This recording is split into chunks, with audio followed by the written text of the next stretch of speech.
Anyway, it's fine. Good afternoon, everyone. Welcome to the 29th Pritchett lecture. We are greatly honored, indebted and thankful for the Pritchett family. They started sponsoring this pathology indoor lectureship in 1992, and this is the 29th seminar series in that regard. We had to break a couple of years during the COVID pandemic, but we resumed. Our speaker today, as many of you may know, is one of the superstars in biomedical research. I thank the Pritchett family on behalf of the chairman, who could not be here today, and on the behalf of our entire pathology department for continuing to support this indoor lectureship. Dr. Vishva Dixit, who is a speaker today, is not unknown to a lot of us here because of not only the greatest discoveries that he has made, but also some indirect connections we have with the pathology department. He is currently the Vice President of Early Discovery Research in Genentech. He started his medical career or medical education in Nairobi, Kenya, and then following in 1975 and completed in 1980. And he did a one-year internship at the Department of Medicine in the same place, after which he moved to the United States. That's where I think we can also take some pride, because the place he moved in 1981 as a resident was Department of Laboratory Medicine, or Division of Laboratory Medicine, I guess, in Washington University School of Medicine. That time, the man who recruited is the one who has contributed significantly for the growth of our department, Dr. J. McDonald. And Jay gave him not only an opportunity, but also just saw his growth. And one great people, Jay has contributed more than what I can say to this department. Several of you who know Jay knows about this. Jay, even though he's the greatest leader, he has also, sometimes leaders fail too, because when he came to UAB, he almost, chartered a private jet and brought in every WashU person who is willing to come to UAB. And we made our own Star Wars, like Casey Weaver as an example. Moon Nam was here. So he missed Vishwa. I don't know whether I could call you Vishwa, maybe. However, he moved on after completing his residency. He also had a postdoctoral training as a part of his residency in the same place. And then he started his appointment, first assistant professor job in University of Michigan, where he in 1986, and then he rose in his ranks all the way to become a professor in 1995. That's when his interest in industrial research really triggered him to go to Genentech. So he joined Genentech as a director of molecular oncology in 1997. He also held a professorship in pharmaceutical chemistry in UCSF around the same time. He became a senior director of molecular oncology in 2000, followed by appointment as a vice president of molecular oncology, all in Genentech. In 2005, he became the vice president of early discovery research in Genentech, where he continues to remain in the same position now. And his scientific career or his productivity is something like stargazing. You cannot just start from one place and then continue. It is all over. It's like intimidating to me, really, to see his CV. He has had about 338 publications as of January. I'm sure it must be quite a lot, but more than the number, about 25 to 30% of them are only in science and nature. Just science and nature. I really counted. I'm sure he also did to verify that. If he gets some fatigue after publishing in science and nature, he just considers other journals, as you can see in molecular cell, science signaling, PNAS, Journal of Experimental Medicine, Journal of Immunology, etc. So his productivity is not just outstanding, his discoveries are unbelievably groundbreaking. And most of us do cast space, right? Without knowing who has contributed a lot in that discovery, signaling of caspase in apoptosis. That is Dr. Dixit, especially if there's any graduate student who studies a lot. These days, we don't teach the discoverer, we only teach the signaling aspect of that. So a great deal goes to Dr. Dixit in that. He has got more than 60 patents.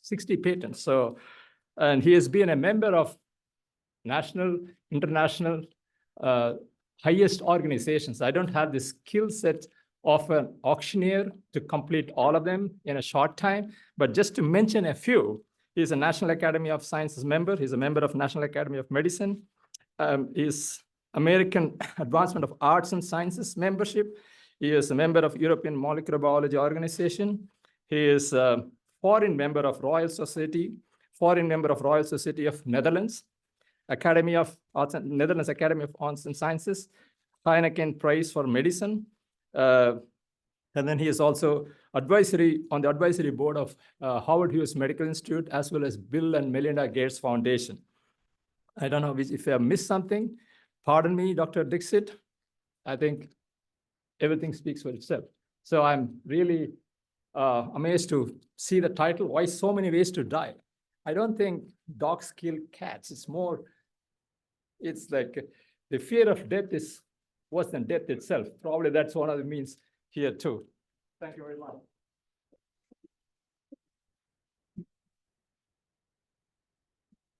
Oh, thanks for that amazing introduction. It really is an honor to be here. It's sort of tinged with a bit of sadness because I missed Jay McDonald. Jay gave me my first break.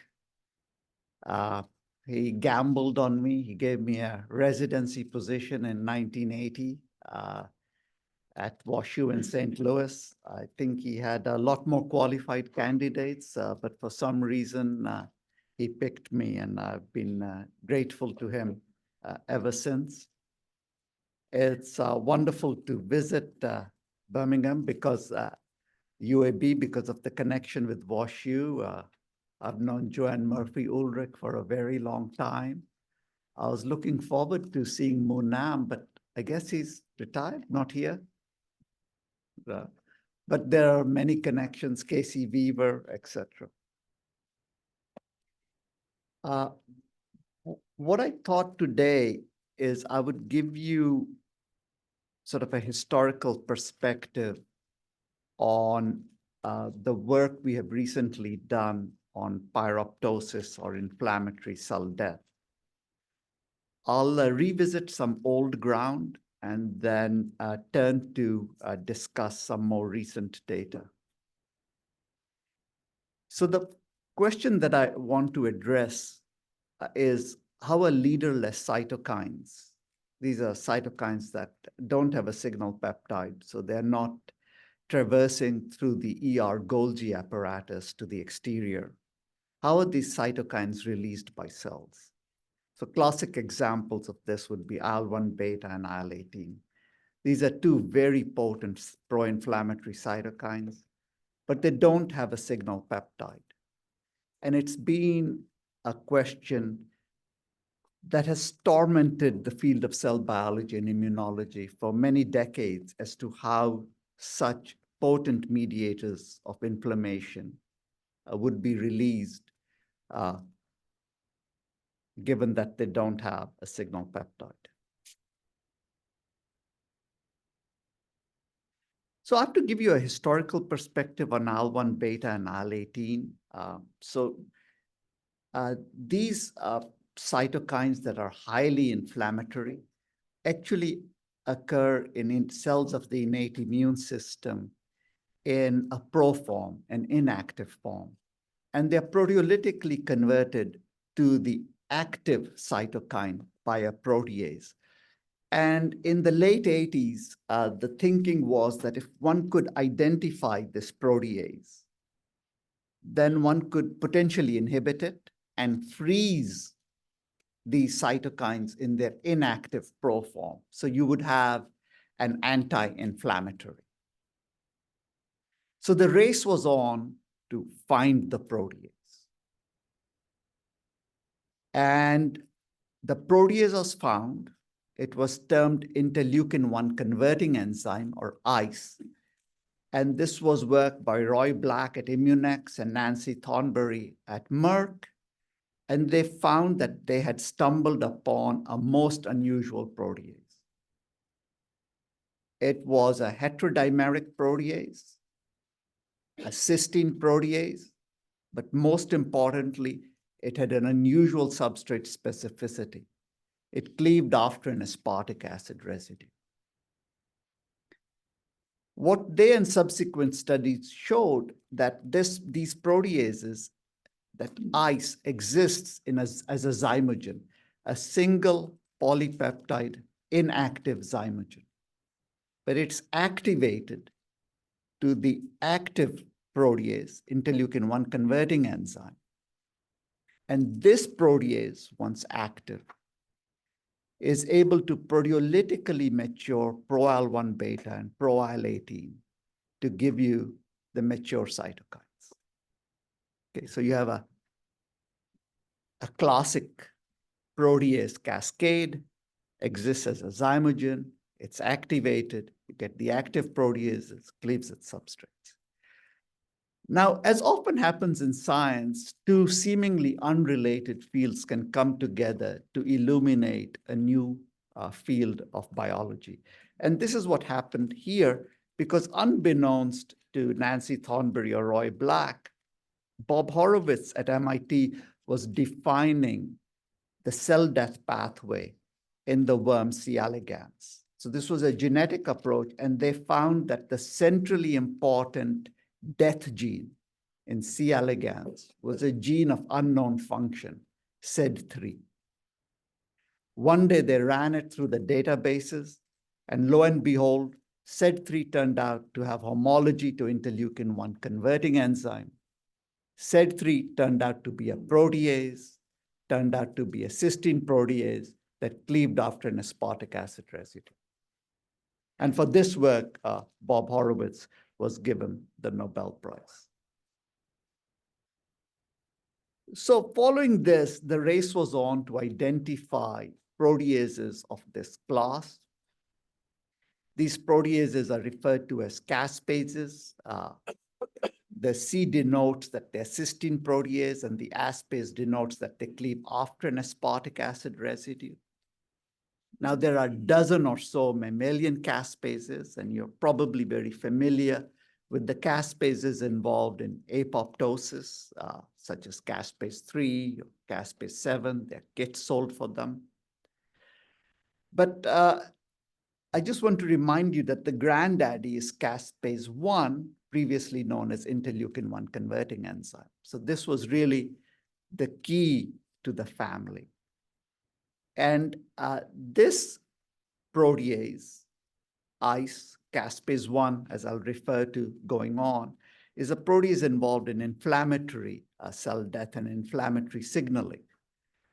And it is related to caspase 4 and 5, that is also involved in inflammation in the humans. And 4 and 5 is represented by a single caspase, caspase 11 in the mouse. Now, this can get overwhelming, the nomenclature, the numbers, but I'll refer to these as pro-inflammatory caspases. So when I say pro-inflammatory caspases, I mean these caspases shown in the red box, caspase 1, 4, 5, or 11 in the mouse. Okay.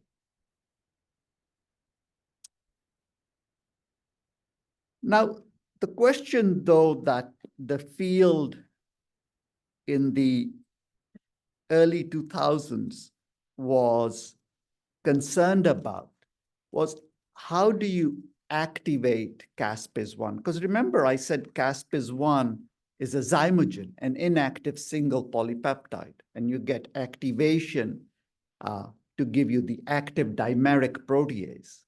How does that happen? And that happens because there's an upstream apparatus that controls this activation. And that apparatus is referred to as the inflammasome. And I'm going to keep it fairly simple And just to say that the essential component of the inflammasome are cytosolic sensors. There are about a dozen of them.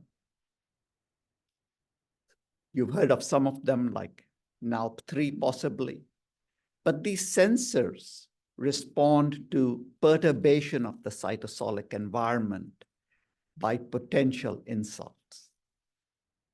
So what I would say about the inflammasome is it's a cytosolic apparatus. It's present in cells of the innate immune system, including endothelial cells and keratinocytes. And that it responds to perturbation of the cytosolic compartment. I like to say it ensures the sanctity of the cytosolic compartment. So if the cytosolic compartment is violated by pathogen-associated molecular patterns or danger-associated molecular patterns, noxious agents such as bacterial toxins, bacterial DNA, flagellin, or inert substances such as uric acid crystals or cytosolic LPS. This will be detected by this family of sensors and will lead to the activation of caspase-1. Now, there's a wrinkle in this that cytosolic LPS has a dedicated sensor, which is caspase-11. But for our purposes today, suffice it to say that all roads eventually lead to the activation of caspase-1. Okay, so once you get activation of caspase-1, you get cleavage of pro-IL-1 beta, pro-IL-18, and you get the release of these mature cytokines. But these mature cytokines do not have a signal peptide. So how do they get out of the cell? Well, it turned out by 2015, we'd realized that they get out of the cell because the cell undergoes a form of necrotic death that was termed pyroptosis, that is characterized by intense membrane permeabilization. So it appears that this membrane permeabilization that can be mediated by these pro-inflammatory caspases, caspase-11, caspase-1, can mediate this membrane permeabilization. That allows for the exit of these leaderless cytokines. Okay, so that's what we knew. Pro-inflammatory caspases somehow mysteriously allow for the permeabilization of the plasma membrane. But once permeabilized, you get the release of these leaderless cytokines. So the question that loomed large was, how do you go from pro-inflammatory caspases to permeabilized plasma membrane? So in order to address that question, we undertook a forward genetics approach, and I'll just simplify it by saying that mice were subjected to a mutagen, ENU, that induces point mutations. Thousands of pedigrees were developed of mutagenized mice. And bone marrow-derived macrophages were obtained from each strain. And we simply asked that if we activate the inflammasome, in this case, we're going to activate with LPS, is there a mutant that does not release IL-1 beta? That's what we were looking for. And so we found that this gene Gesdermin D was a mutant when mutant did not release IL-1 beta. And in fact, the deficit in these mice was as great as the deficit in our positive control, which is a mutation in the pro-inflammatory caspase-11. So we knew we had a really strong hit. We'd never heard of Gesdermin D in 2014, 2015. We had no idea what it was. We went to the library, and that didn't help much because it said it was a member of the Gesdermin family, contains an ill-characterized Gesdermin domain, no obvious signal sequence or transmembrane segment, and function unknown. So that wasn't very helpful. So the question became, is Gesdermin D, whatever this protein is it really required for the release of leaderless cytokines? Let us for now focus on IL-1 beta. In order to address that, we did a fairly simple set of experiments. I'll just remind you that pro-IL-1 beta is about 30 kD in molecular weight. It's going to be cleaved by the pro-inflammatory caspase, caspase-1, and it's going to give you processed IL-1 beta, which is 17 kD. Remember, processed IL-1 beta has no signal peptide. And so we can measure this with a Western blot, 30 kD going to 17 kD. But we can also measure the release of IL-1 beta by simply doing ELISA of the supernatant. So now let's look at the data. So here's your Western blot, untreated cells and treated cells. We're Western blotting for IL-1 beta, and you'll see in cells in which the inflammasome is activated, you're getting the 17 kD form of IL-1 beta that's absent in the untreated cells. Now we'll do the exact same experiment, but we'll activate the inflammasome in Gesdermin D null cells. And you will see that in the Gesdermin D null cells, there is generation of processed IL-1 beta, P17. It's comparable to the wild type.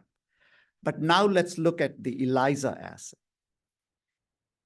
In the wild type cells, IL-1 beta is released, but in the Gesdermin D knockout, it is not. So what that says very clearly is that in the Gesdermin D knockout, you process IL-1 beta, you get the P17 form, but it's not being released. Right?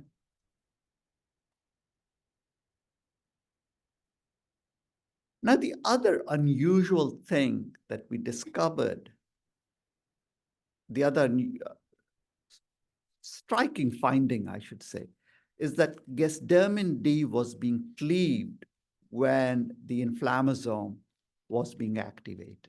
So this is a Western blot for Gesdermin D. This is Gesdermin D in wild type cells, in caspase-11 null cells, and in 2 Gesdermin D knockouts, you don't see a band. So we are looking at the correct band here. So now we're going to activate the inflammasome with cytosolic LPS. And you'll see that in the wild type cells, we see the production of a P30 fragment and a concomitant decrease in the intensity of the full-length protein. That is absent. You don't see this cleavage fragment when caspase-11 null cells, pro-inflammatory caspase compromised cells, are treated with LPS. So this said to us that wild-type Gesdermin D is being cleaved, likely in a caspase-dependent manner, to generate a P30 form. The antibody we had was for the N-terminus, so it was P30 specific, and so that's what we saw.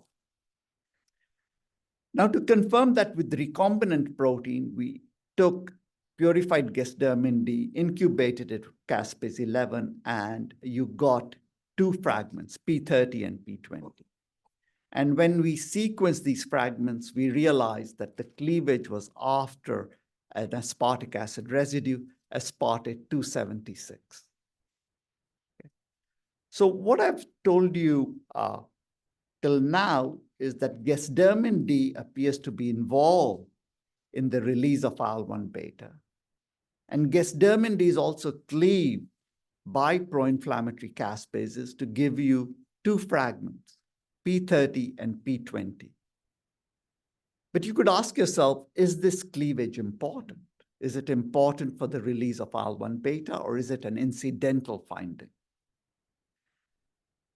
And in order to address that, we made a cleavage dead knock-in mouse, where we simply took aspartate 276 and replaced it with an alanine. So now that these knock-in mice express Gesdermin D, except that they express a version of Gesdermin D that is mutant and cannot be cleaved by caspase-11.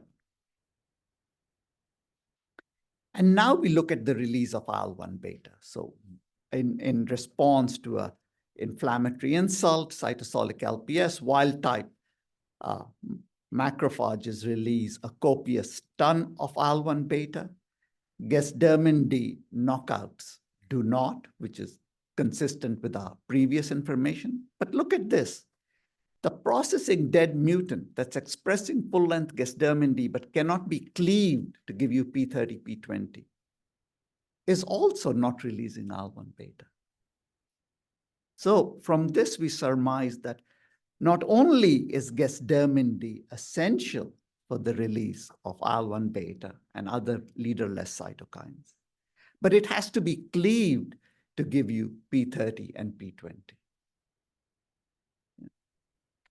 So it dawned on us that maybe either P30 or P20 was the channel forming, the pore forming protein that allowed for the exit of these leaderless cytokines.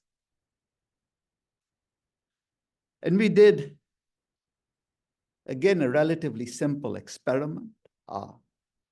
We simply overexpressed full-length Gasdermin D, the P30 or the P20 fragment, and asked in any of these cases, do we disrupt the membrane to allow the leakage of a nuclear dye?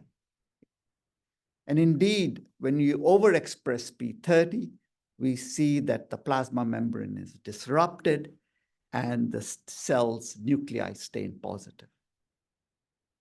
And in fact, P30 is fairly cytotoxic when overexpressed. So P30 is the perforator. That is responsible for making the channel, making the pore that allows for the release of IL-1 beta. Now, we were very interested in mechanism. And so we asked the question, can P30 by itself form a pore that allows for the release of intracellular contents? And our first foray into this was to simply take liposomes and incubate them with Gasdermin P30 and subject that to negative staining electron microscopy. And I think you can appreciate that if you look at the liposomes, you will see these pore-forming structures. And we calculated that to be 24 P30s coming together to give you a pore which is about 15 nanometers internal diameter. So this was the channel. We were beaten to the punch of doing atomic resolution by crystallography. This was accomplished by Hao Wu and colleagues. But I think the structure that they presented essentially confirmed our earlier biochemical studies, which is that full-length P30 is found in a locked configuration. But once you cleave it and the P20 flies off, it appears that the P30 unfurls a beta sheet that inserts into the membrane, and that this gives you the pore. This is the human Gasdermin D structure from Hao Wu, and it is 33 P30s coming together to give you about a 20 nanometer pore.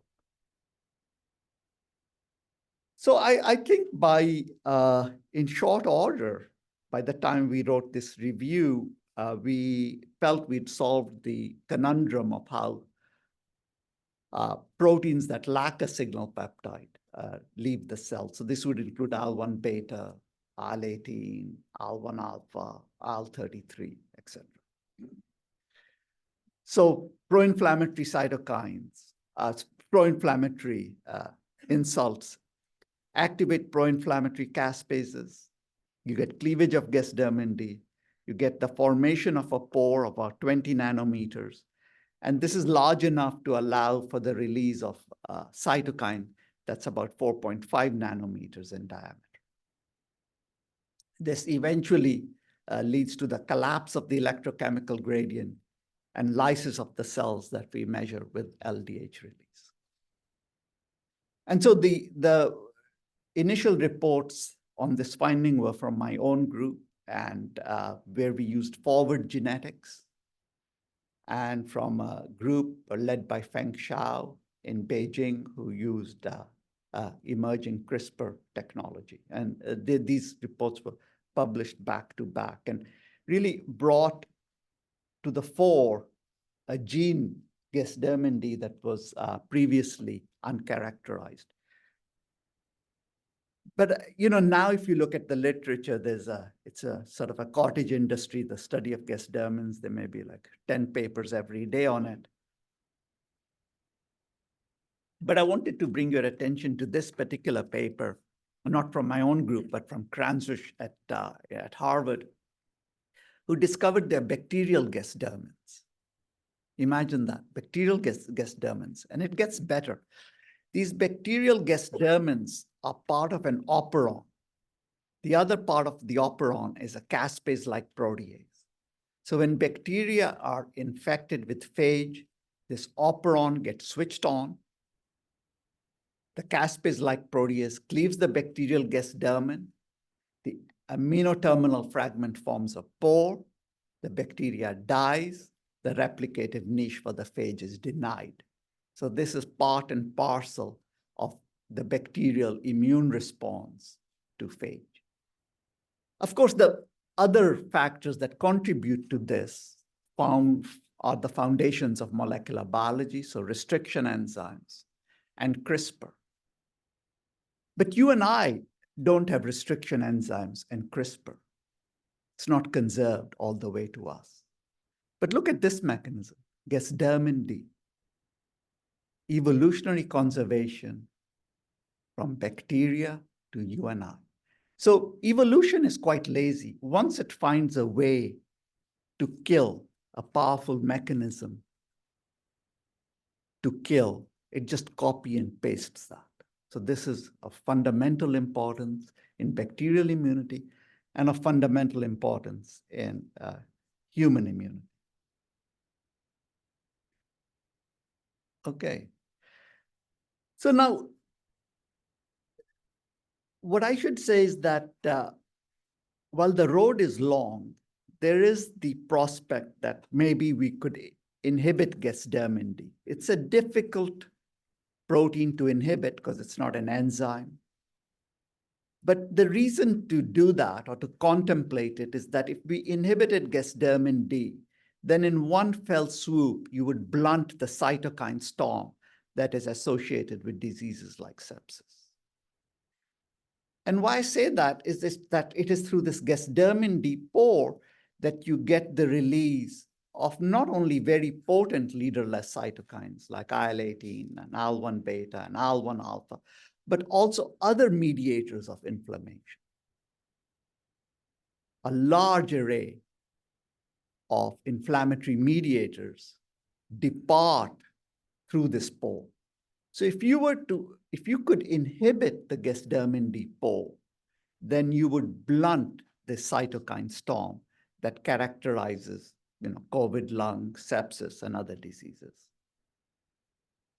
Now, there's genetic evidence for this. Now, if you give mice an industrial dose of LPS, this is going to give you a cytokine storm that is lethal. At this industrial dose of LPS, all the challenged mice will die within a few hours.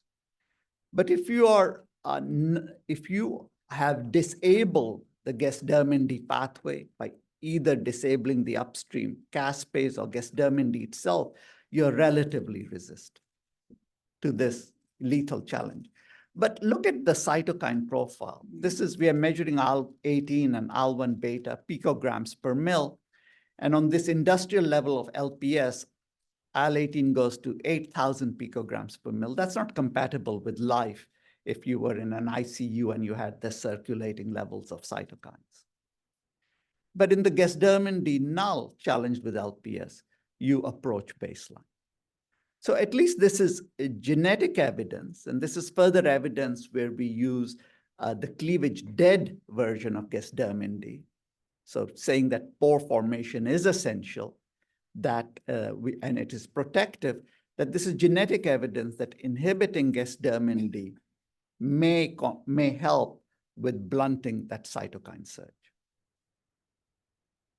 And I'll just leave you with the fact that we often look under the street lamp, but there are diseases like sepsis, which is really a plague on modern medicine, The latest estimates are 11 million deaths a year. So that's more than all the cancers put together.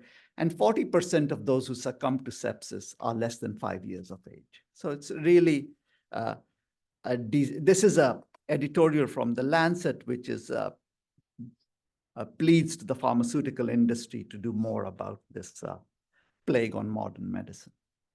And so I'm hopeful that if only for a small fraction of these patients, a gasdermin D inhibitor has therapeutic efficacy, that would be well worth it. All right.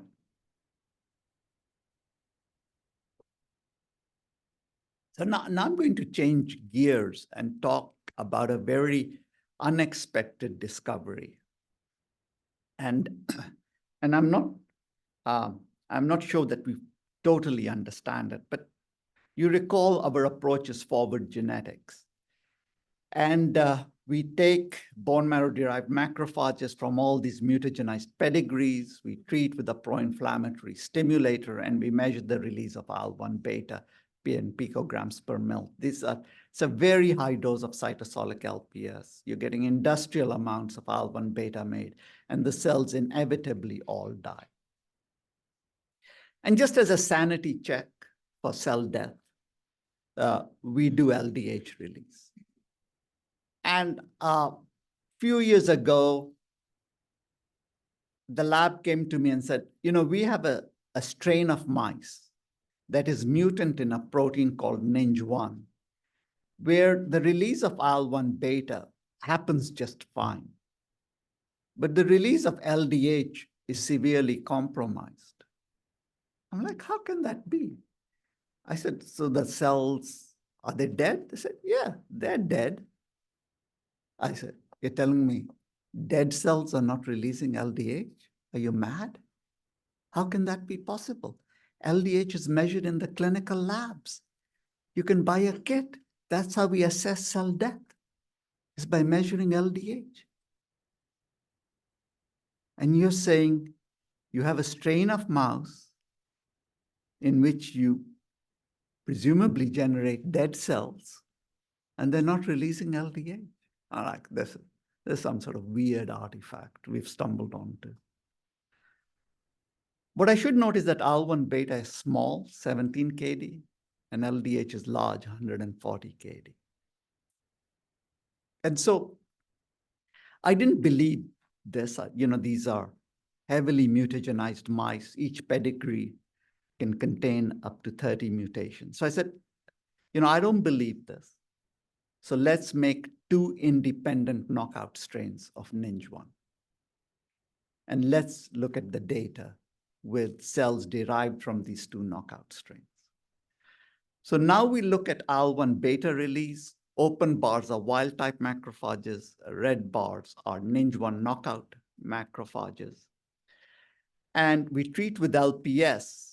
And you will see that they both, wild-type and NINJ1 knockouts, release enormous amount, boatloads of IL-1 beta. So this says that the gasdermin D4 must happen in the NINJ1 knockout because IL-1 beta is getting released. But we confirm this with a Western blot because we have an antibody that is specific for this P30 fragment.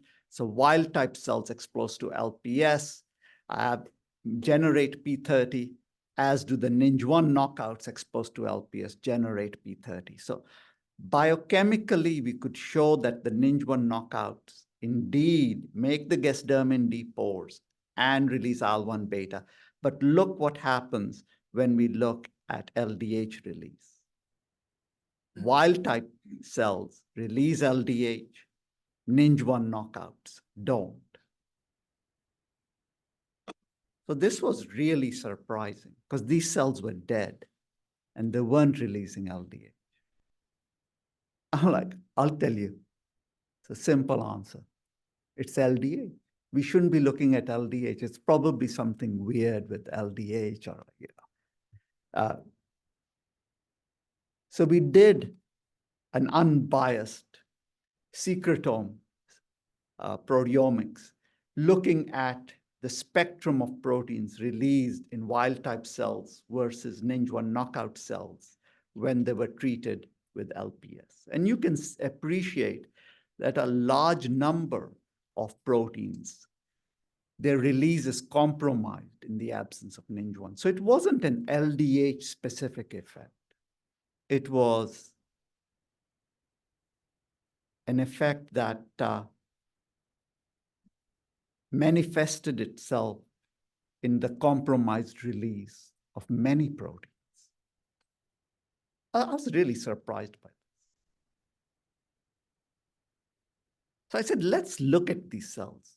They're dead, but if they're not releasing LDH, they're not lysing.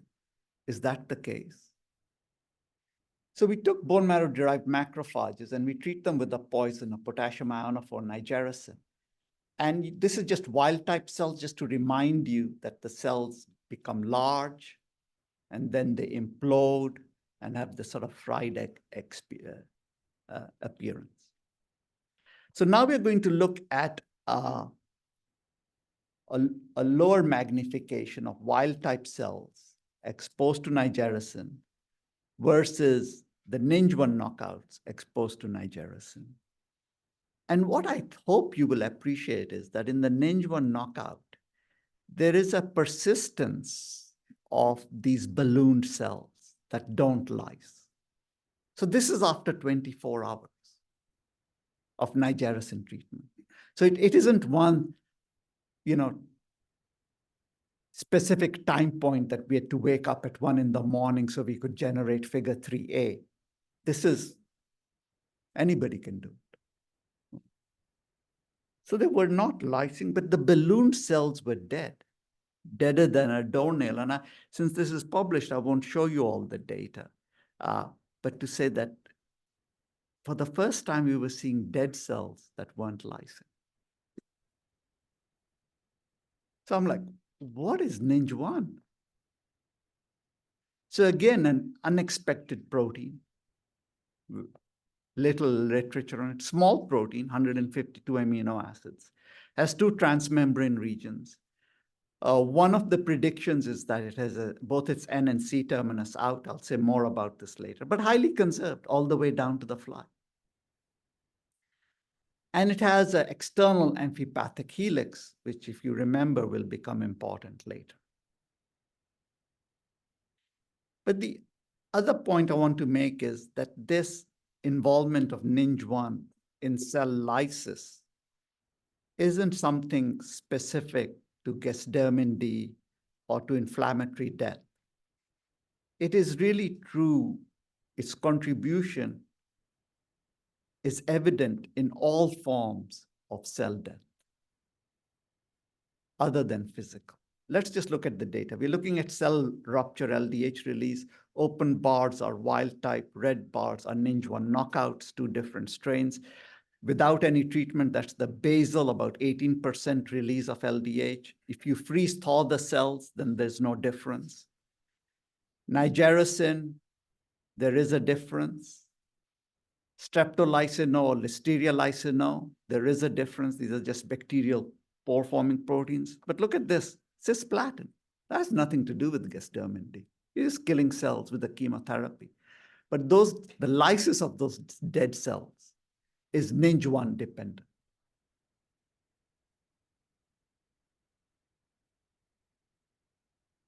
So now this was very surprising for me, and I hope for all of you, because Miss Jones in high school biology taught us that when cells die, then they undergo osmotic lysis.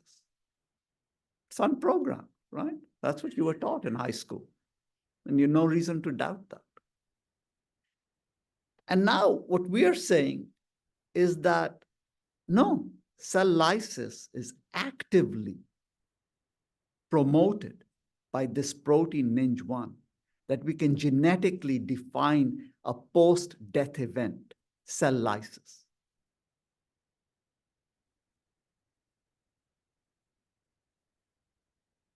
Now, I'll let you think about that, but we decided to do some more biochemistry on this. And so a prediction is that if NINJ1 is really involved in cell lysis, if you were to simply overexpress it, it should just lyse cells. And indeed, that's the case. If you take human or mouse NINJ1, overexpress it in 293 T cells, you get cytotoxicity. If you take, for that matter, fly, Drosophila NINJ, overexpress it, you get toxicity. And this is a highly conserved protein. So, there's nothing about it in the literature, so you do what you can. So one approach was to do an ALA scan of this protein. So you go from the N terminus to the C terminus, and you 5 amino acids at a time, you change to alanine, and you do a bioassay. The bioassay is a cell death assay, so that if you overexpress the wild type protein, cell lyse. And this is a conserved score. So as you go along, the more conserved the segment is, the lower the score. So this amphipathic helix is highly conserved. But you'll notice that if you disrupt this amphipathic helix, you disrupt the ability of this protein to kill cells, to lyse cells, right? The N-terminus is extreme N-terminus is quite tolerant of mutations, but as soon as you approach the amphipathic helix, you lose that ability.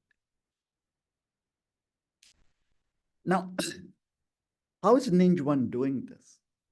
Well, if we do and just look at NINJ1 kinetics in primary cells, bone marrow-derived macrophages, treated with nigericin. So this is a time course. These are wild type cells, 0 hour, 1 hour, 2 hour. This is a blue native page.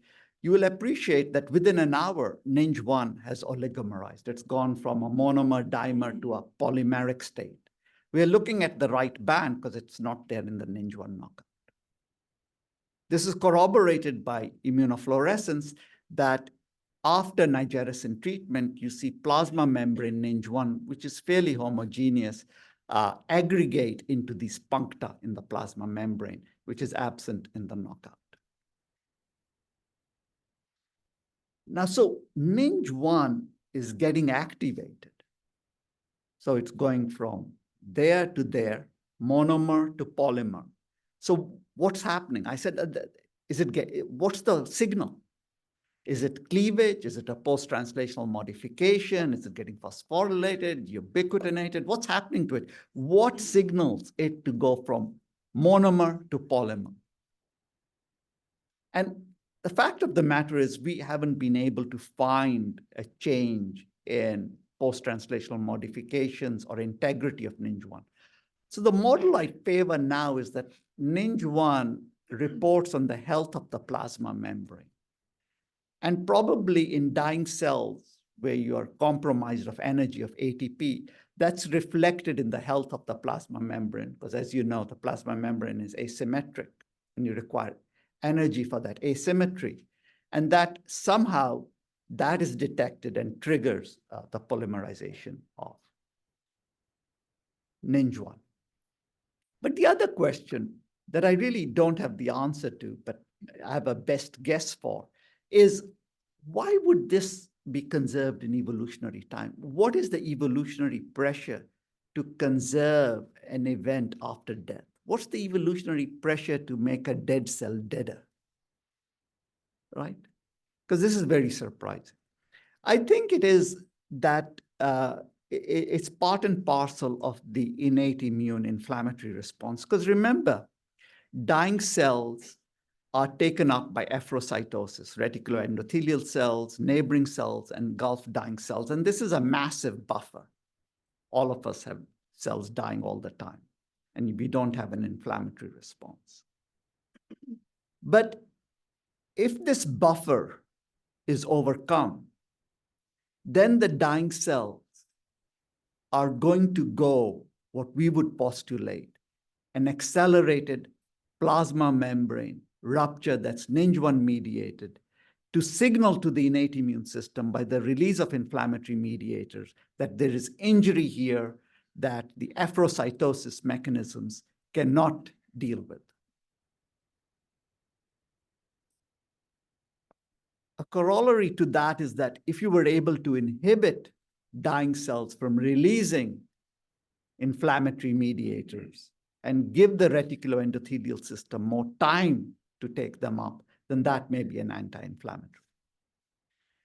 So I think the reason we have NINJ1 is that it induces rapid cell lysis and inflammation. It may be very important to do this, especially with intracellular pathogens. And one would say that if this were true, then the NINJ1 null mice should be more susceptible to intracellular pathogens, but resistant to sterile inflammation. And indeed, that is the case. And I'll just show you some of the work on sterile inflammation. In order to definitively address a role for NINJ1 in sterile inflammation, so this is non-pathogenic inflammation, we developed a monoclonal antibody to NINJ1. I won't go through the throes of developing it, again, since this is recently published, except to say if you look at a membrane rupture assay, then this is NINJ1 knockout. So you greatly attenuate membrane rupture. And clone D1 is just about as good as NINJ1 knockout. So we have a very potent antibody that will block the function of NINJ1 in terms of cell lysis. Okay. And if we look at cell lysis with this antibody, so isotype control treated cells exposed to LPS, this great deal of cell lysis. This is the NINJ1 knockout, so that's your benchmark. And you'll see 1 microgram or 10 micrograms, the light blue or dark blue antibodies. They inhibit fairly well, almost as well as the knockout.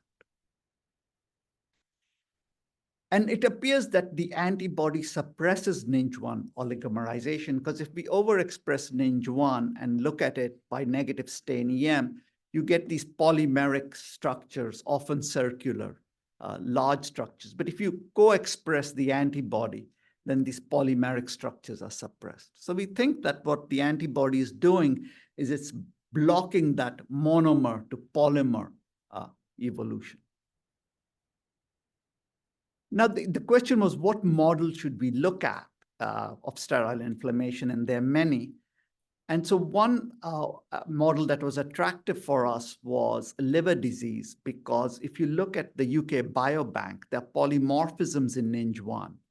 And then these polymorphisms lead to lower levels of liver enzymes. Okay, so these are, we haven't characterized these polymorphisms. Many are they're in the non-coding region. But anyway, that gave us a hint that maybe we should be looking at overwhelming sterile injury in the liver. So the model we've used is Conne-induced hepatitis. So just to get our bearings, if you look at the liver and you stain for NINJ1, hepatocytes express substantial amounts of NINJ1. The knockouts do not. And if we then take the knockout animals and expose them to Conne, this would be the equivalent of a cytotoxic insult, because it's CTL-mediated death of the hepatocytes. And you measure liver enzymes, you can see that on Conne treatment, liver enzymes go through the sky. But when you are absent for NINJ1, now you're genetically deficient in NINJ1, then they approach the baseline. What about the antibody? Now, admittedly, this is a low bar experiment. It's a preventative experiment. It's not interventional. In this experiment, we pre-treat with the antibody and then give Conne and measure liver damage. And that's shown in the blue circles. And I think you'll appreciate that the substantial increase in indicators of tissue damage, liver enzymes, LDH, is greatly blunted in the presence of the antibody.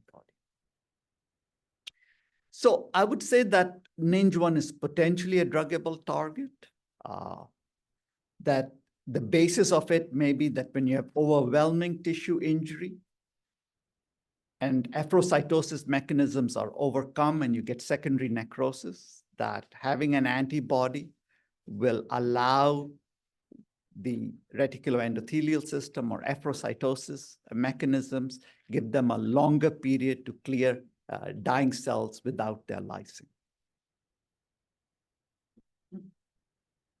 All right. But really, I mean, that's all fine and well, but I mean, we have to go back to this question, right? How is NINJ1 being activated? Is it membrane tension, membrane composition? Is it binding and activating, inhibiting cofactor? I mean, it's a real mystery. And we don't really know, but an advance that happened was the structure of NINJ1 that's recently come out in 3 papers. And I have to say that this structure is the active polymeric NINJ1. So the polymer of NINJ1. And it turns out that this amphipathic helix that I said was external in the structure is actually internal. And it's not a single helix, but it's 2 helices. And the 2 helices are separated by a kink. So there's one transmembrane helix, second transmembrane helix. And this amphipathic helix is 2 helices, there's a kink, and you have this cross-bracing structure that allows one NINJ1 to bind to another NINJ1 through the transmembrane domains. Sort of like in this Irish line dance. So you have a cross-bracing with this kink being all important. And so the sense is that once you have the polymeric form of NINJ1 that has amphipathic character, that this is able to make a megapore, maybe 500 nanometers across, but very rapidly destabilize our plasma membrane.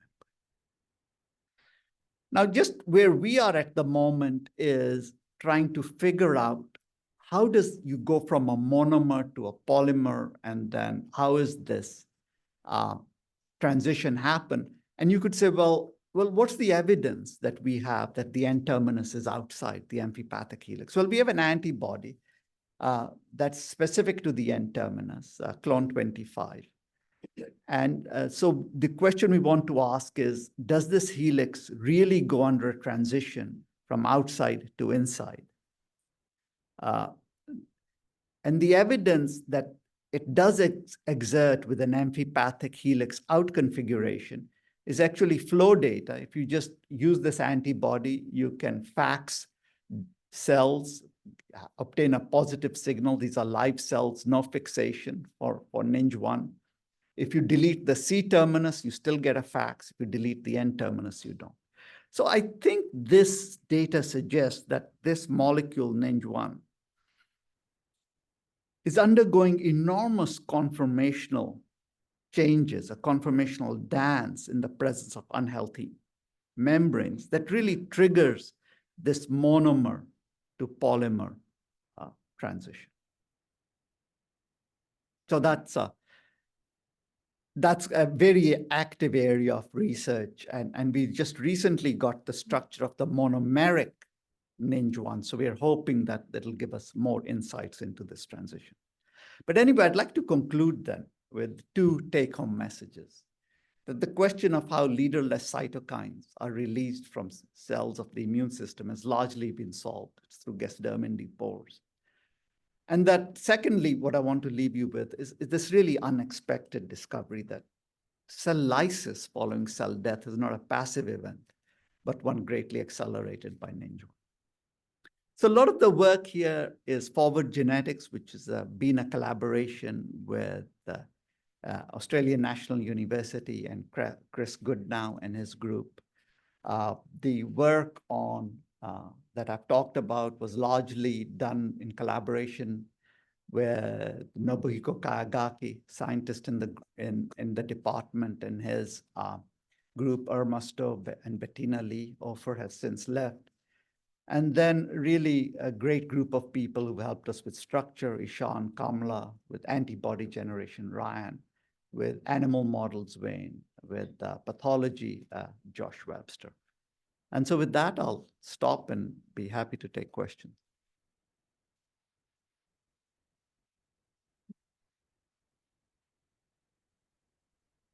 I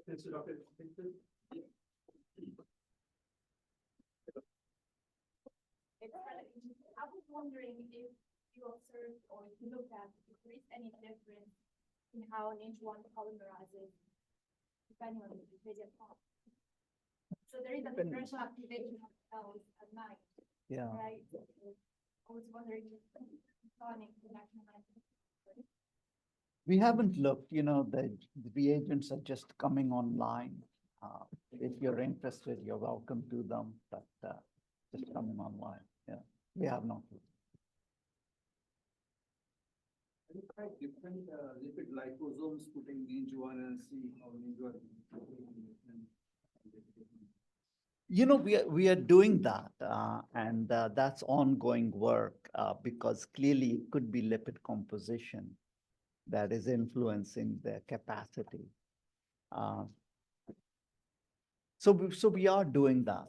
I mean, I think the problem we are faced with, and we are new to this field of membrane biology, is that we could do that with liposomes, which we are doing, but how do you translate that into living cells? So we'll need probably specific lipid probes to be able to study that. I was thinking of synuclein, which is also a small molecule, and synuclein starts folding when it's exposed to certain kind of lipids. Yeah. And possibly there's some parallel between synuclein and NINJ1. I think it's all possibilities. Yeah. But it's, you get into, it's, for me anyway, it's an exciting discovery.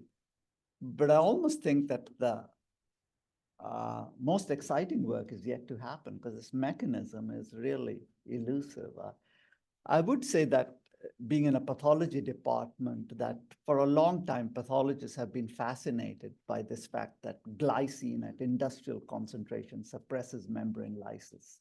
Like, what's the mechanism of that? And not our work, but the work from the Toronto groups suggests that it is a suppression of NINJ1 polymerization.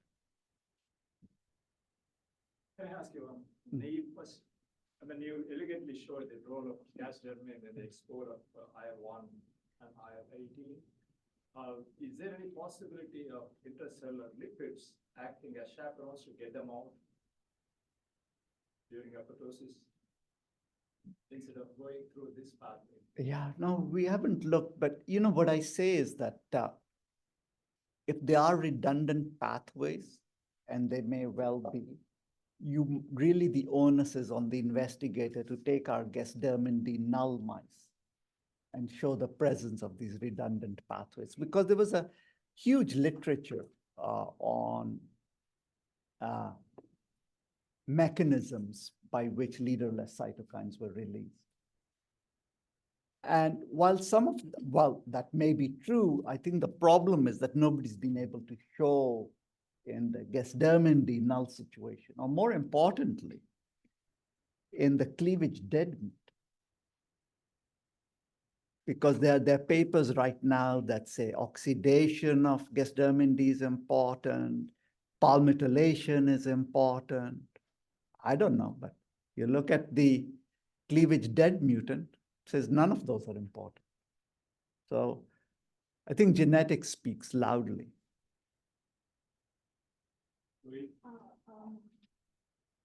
Other family of the Gesdermin D, the family proteins, are they also functioning as well?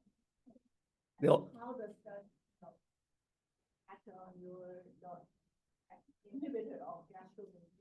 Yeah. Yeah. Then They all function as pores in various and sundry situations, but Gesdermin D is the primary conduit. Some cells, especially microglial cells, may have a requirement for Gesdermin E as well, but largely innate immune cells depend on Gesdermin D, as per the genetics. Tissue specific and stimuli specific, there's Gesdermin B, which is not there in mice, has been linked to epithelial death in lung epithelia. Difficult to study when you can't do genetics.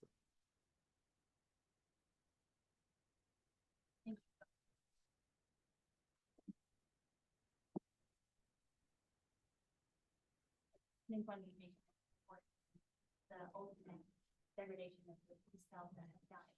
You know, in those cells that you triggered, presumably you go to the experiment for it, it'll get on the cell.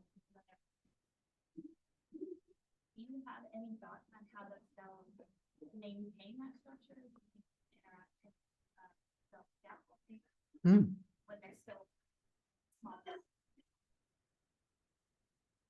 Yeah.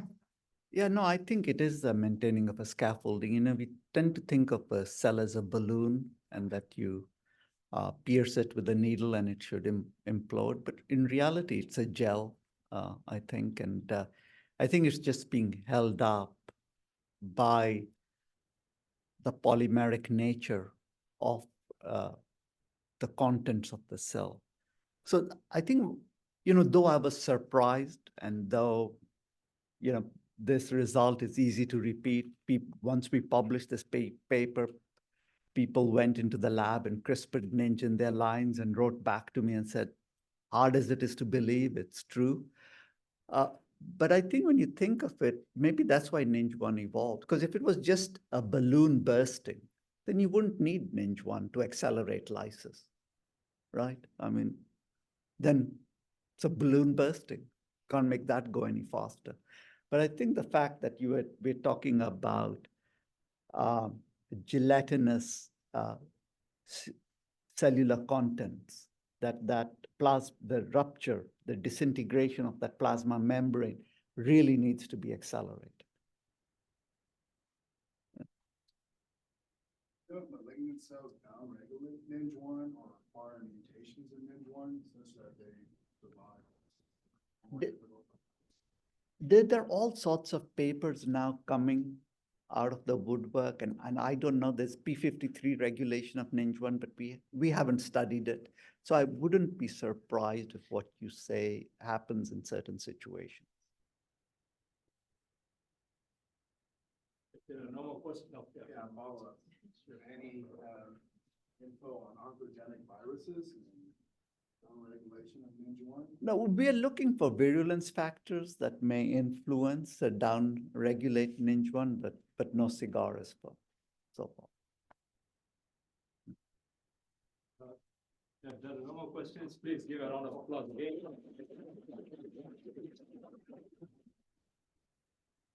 Thank you, sir. It's an honor and pleasure. Thank you. Thank you. Thank you. No.